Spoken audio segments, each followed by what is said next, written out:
भगवत भक्त जगत वंदनीय होते हैं। एक कालिदास जी नाम के भक्त हुए हैं महाप्रभु चैतन्य देव जी के परिकर में, जो कायस्थ कुल में जन्मे हुए थे। ये श्री रघुनाथ दास जी के गांव से 1.5 कोस दूरी भदुआ नामक ग्राम में रहते थे। रघुनाथ दास जी के संबंधी थे, उनसे मिलते जुलते रहते। तो रघुनाथ दास जी में तो तेजोमयी भक्ति का जागरण था, तो उनके संग से इनके भी हृदय में भक्ति जागृत हुई थी।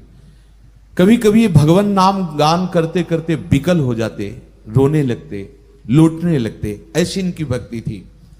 ये बिना नाम के कोई तो बात ही नहीं करते थे, जब बोले तो पहले नाम बोले। ऐसा होना चाहिए हर उपासक को, जब अपनी जबान खुले तो पहले श्री राधा, हाँ ऐसा, राधा राधा, ऐसा बात करें तो नाम उच्चारण करते हुए, तभी आपकी वैष्णवता है, तभी आपकी दासता है, तभी आपकी भक्ति है। कोई भी बोले अपने आराध्य देव का नाम बोल के ही बात करे, जैसा शास्त्र कहता है वैसे चलोगे तो बहुत जल्दी भक्ति आ जाएगी। और जब बात बंद करो जय श्री राधे, तो आपका बीच में अगर कोई त्रुटि हुई है तो नाम की कृपा से उसका मार्जन हो जाएगा, आपके भजन में विघ्न नहीं पड़ेगा। और जब नाम उच्चारण कर रहे हो तो पूरा नाम ही माना जाएगा। प्रारंभ में नाम, मध्य में नाम और विश्राम में नाम, तो पूरा नाम में माना जाएगा। इनकी ऐसी अद्भुत निष्ठा थी कि जहां कहीं इनको पता लगता कि वहां भक्त रहते हैं तो ये वहां दौड़ करके जाते और अच्छे अच्छे पदार्थ साथ लेके जाते, अच्छे अच्छे। देखो, भगवत भाव प्राप्त करने के लिए उत्तम बात होनी चाहिए। ठाकुर जी की सेवा के लिए उत्तम वस्तु, वैष्णव सेवा के लिए उत्तम वस्तु का भाव होना चाहिए। और गांव में जैसे सत्यनारायण की कथा होती ना, तो वहां जो दुकानदार होते हैं ना, वो लोग अलग छांट के रखते हैं, सुपारी, कपड़ा, नारियल, सूखा हुआ नारियल जिसमें पानी नहीं, ऐसे सब। और पूछते हैं जैसे सुपारी तो आपको पाना है या पूजा के लिए? बोले पूजा, तो वो सड़ी वाली जो बिकनी नहीं है वो दे दिया। ऐसे ऐसा ऐसा भाव वाला खेले कि भगवत आराधना के लिए बहुत निम्न कोटि की वस्तुएं लाए और आप अपने लिए महंगी महंगी वस्तुएं ला रहे, तो सर्वांतर्यामी जान रहे कि तुम कितना कपट कर रहे हो सेवा में। नहीं, उत्तम उत्तम वस्तुएं, तो अच्छे अच्छे पदार्थ वो उन भक्तों के लिए ले जाते। कहीं भी सुनते वहां भक्त हैं तो उनके यहां जाते, अच्छे अच्छे पदार्थ ले जाते। और जब भक्त पा चुकते तो उनका स्वाद लेने के लिए पहले वो याचना करते कि थोड़ा सा हमें प्रसाद दे। अगर नहीं देते तो जिस पत्तल में वो पाए वो तो फेंकेंगे ना बाहर, वो बाहर जाके इंतजार करते रहते, जब पत्तल बाहर फेंकते ऐसा उसको चाट लेते। कितना बड़ा भाव, कितना बड़ा भाव। इनको कभी अच्छे पदार्थ स्वयं खाने में सुख नहीं मिलता, भक्तों को पवाने में सुख मिलता था। महाप्रसाद को ये अपना जीवन समझते थे। भगवत और भक्त उच्छिष्ट को ये अपना जीवन समझते थे। अपने लोगों को रोज महाप्रसाद ही पाना चाहिए, बिना अर्पित किए प्रिया प्रीतम को कुछ नहीं पाना। ये नियम बना लो, ये मनमानी आचरण नहीं होने चाहिए कि ठेलिया में गोलगप्पा में बस खड़े खाए, वैष्णव का स्वरूप नहीं। यदि आपको पाना ही है तो आप ले लीजिए पात्र में, अपने घर आइए, श्री जी को भोग लगाइए और फिर पा लीजिए। जो भी, मान लो यहां तो वृंदावन है, यहां तो क्या है, परम पावन भूमि में तैयार होता है। अगर आपको बहुत ही पसंद ही है वो पिज्जा बर्गर, ये हम कहते चलो अपने ठाकुर जी को ये नियम ले लो, तो अपने आप आपकी स्वाद बुद्धि नष्ट हो जाएगी पदार्थों से। प्रसाद बुद्धि आने पर मोह नष्ट हो जाएगा, राग नष्ट हो जाएगा वस्तुओं का। और फिर ये उसके घर के सामने लौटते कालिदास जी, क्योंकि उसकी चरण धूलि कहीं ना कहीं होगी। कैसा दैन्य भाव भक्तों में पाया गया। पद धूलि को मस्तक पर चढ़ाते, इसके सिवा इनके पास और कोई साधना नहीं थी। तप, पाठ, अध्ययन, अभ्यास, इस पर इनकी मातृ बुद्धि नहीं थी, मातृ बुद्धि थी भक्त कृपा पर। भक्त को अच्छे अच्छे पदार्थ पाना, उनका उच्छिष्ट पाना, उनकी चरण रज लगाना, उनका चरणामृत लेना। प्रभु पद्मों में इनको अपार प्रेम की प्राप्ति हुई। देखो, प्रेम प्राप्ति का मार्ग अलग है। अन्य साधनाओं के द्वारा जो फल प्राप्ति, मोक्ष प्राप्ति, कल्याण प्राप्ति, ये अलग मार्ग है। अगर प्रेम प्राप्त करना है तो रे मन स्कन संग बिन रंच न उपजय प्रेम। प्रेमी जनों के संग, नीतिक धर्मिन संग, रंग बढ़त नित्य नित्य सरस।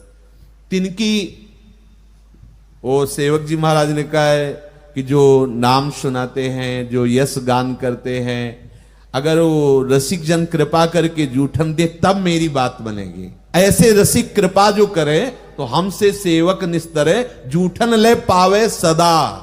सेवक जी महाराज ने कहा। बनावट की इनमें गंध भी नहीं थी, अर्थात उपासक में नाटकबाजी नहीं होना चाहिए। भक्ति मार्ग में नहीं, ठीक से चलो, असली में रोना आ जाएगा, असली में भाव आ जाएगा। इनको सुनने को मिला कि एक भक्त शूद्र जाति के हैं, गांव के बाहर एक ऐसे झोपड़ी बना के गरीबी से गुजारा कर रहे, पति पत्नी दोनों नाम कीर्तन भजन करना। ये जब सुना तो इनका तो नशा था, कहीं भी भक्त को सुने वहां जाना, उनकी सेवा करना, उनकी चरण धूल, उनका उच्छिष्ट। ये वहां गए तो दूर से ही इनको आवाज सुनाई दी कीर्तन की। पति पत्नी दोनों मिलकर कीर्तन कर रहे थे। हमारे भक्ति मार्ग में विशिष्ट अंग है कीर्तन, ये होना चाहिए। सबको अपने ठाकुर जी को कीर्तन सुनाना चाहिए। नहीं संगीत आता, अपने पास स्पेशल संगीत है, ताली बजा के नाम कीर्तन, झूम झूम के। अकेले हो तो अकेले करो, दो हो दो, तीन चार समूह जैसा हो। नाम कीर्तन बहुत महिमा है, बड़ी महिमा है।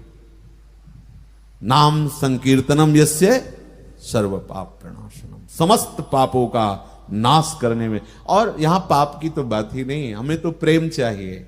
नाम का कीर्तन अवश्य, कम से कम आपकी कुटिया में 24 घंटे में एक बार तो गूंजना चाहिए नाम।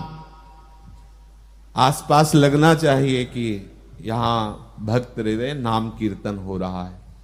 नाम कीर्तन आपकी दिनचर्या में चाहे 5 मिनट का ही हो, अवश्य होना चाहिए, अवश्य होना चाहिए। हमने देखा है, महापुरुषों को भी देखा है, अकेले मंजीरा लेकर के और जोर जोर से आलाप लेकर के नाम कीर्तन कर रहे हैं। दूर से ही नाम कीर्तन सुनाई दिया। ये भक्त का स्वभाव होता है नाम उच्चारण करना। इसी से तो हनुमान जी को लगा कि विभीषण जी भक्त हैं। राम नाम ते सुमिरन की ना, हृदय हरसि कपि सज्जन चीना, ये सन हट करिहो पहचानी, साधु ते हुए ना कारजान। ये साधु है, नाम उच्चारण किया, नाम कीर्तन कर रहा है, साधु है। दोनों भक्त दंपति के दर्शन करने के लिए गए तो उस समय आम की फसल थी, तो अच्छे अच्छे आम ले गए, सरस आम ले गए। और जब ये उनके घर गए तो उनकी दैन्यता, वो तो एकदम सकुच गए कि मुझ अधम नीच के घर आप जैसे महान भागवत, हम तो इस योग्य नहीं। अब वो प्रणाम की मुद्रा में हुए कि वो दोनों साष्टांग लेट गए पति पत्नी। फिर उनका, हम आपके ठाकुर जी के लिए आम लाए हैं, आप भोग लगाइए, और मुझे बहुत अच्छा लगेगा कि आप प्रसाद रूप से उन्हें पावें। अगर सीधे कह दें कि आपके लिए लाए तो सकुच जाएंगे। उनका आपके ठाकुर जी के लिए लाए हैं और आप भोग लगाइए। बहुत ही अकिंचन एक झोपड़ी में रह रहे थे। आश्चर्य हुआ, उनके पास कोई सुविधाएं नहीं और भगवान नाम में मगन। फटा सा एक आसन दिया जिसमें वो परम भागवत कालिदास जी विराजमान हुए और उन्होंने कहा कि महाराज, हमारे आज अहोभाग्य, मेरे हरि बहुत प्रसन्न हुए जो आप जैसे महाभागवत हम जैसे नीच के ग्रह में पधारे। आप जैसे श्रेष्ठ महापुरुषों का हमारे यहां आगमन का मतलब है मेरे भगवान मेरे पर प्रसन्न है। ये पक्की बात है। हमारा भजन साधन तभी सार्थक है जब किसी भगवत प्रेमी महात्मा का मिलन हो जाए। उद्धव जी की साधना तभी सफल हुई जब गोपी जन मिल गए। विभीषण जी को लगा कि जो लंका में रहकर साधना कर रहे थे आज सफल हुई, अब मैं भाव भरोस हनुमंता बिनु हरि कृपा मिले नहीं संता, आज मेरा हो भाग्य। कहा भगवान आपको पता है हम शूद्र जाति के हैं, आपको पता है हम अपवित्र दीनहीन, आप क्यों आए हो? यद्यपि मेरा अहो भाग्य है पर मुझ जैसे नीच के घर। ये देखो भक्ति की दैन, इसी में तो प्रभु रीझते, इसीलिए सुपच वाल्मीकि की पूजा करवाई। प्रभु को अहम बिल्कुल पसंद नहीं। अगर ये अहम है कि मैं अमुक अमुक अमुक अमुक, तो बने रहो अमुक अमुक। अखिल लोक चूड़ामणि हरि को दैन्य प्रिय, यही दरबार दीन को आदर, रीति सदा चली आई। बड़े दैन्य वचन कहे। कालिदास जी ने कहा कि बस अब हमारी तो शीघ्र ही लालसा है कि आप अपने ठाकुर जी को भोग लगाए। तो आम लिए, अमनिया किया, ठाकुर जी को भोग लगाया और भोग लगा करके कहा कि आप बोले नहीं नहीं आप पाइए, हम अपने ठाकुर जी का भोग लगा लिए, आप पाइए। वो गिड़गिड़ाते रहे पर उनका जोर भाव पड़ा और उनकी प्रसन्नता के लिए उन दोनों ने पाया। अब वो विचार किए कि कैसे मांगो, तो उन्होंने कहा कि अब थोड़ा सा प्रसाद ठाकुर जी का हमको। अरे अपराध, ये तो घोर अपराध, मुझ जैसे नीच के ऐसा हमने पा लिया, अब तो नहीं दे सकते। बोले अच्छा फिर विदा करो हमें। बोले आप जैसे, क्योंकि उनको तो प्रसाद पाना था। वो बाहर जाके छुप गए। उन दोनों ने वो आम पाकर गुठली चूस करके बाहर फेंका। जब फेंक के गए तो वो सब उठा लिए और एक एक चाटे। ये प्रेम बिना जो सबे कुछ आर व्यर्थ है, सब प्रेम के बिना सब व्यर्थ है। आपका ऊंचा कुल में जन्म होना, आपका ये सब आचार विचार, सब आपका पांडित्य किस काम में आया? यदि आपका अहम है कि मैं ऊंचे कुल का हूं, किस काम में आया?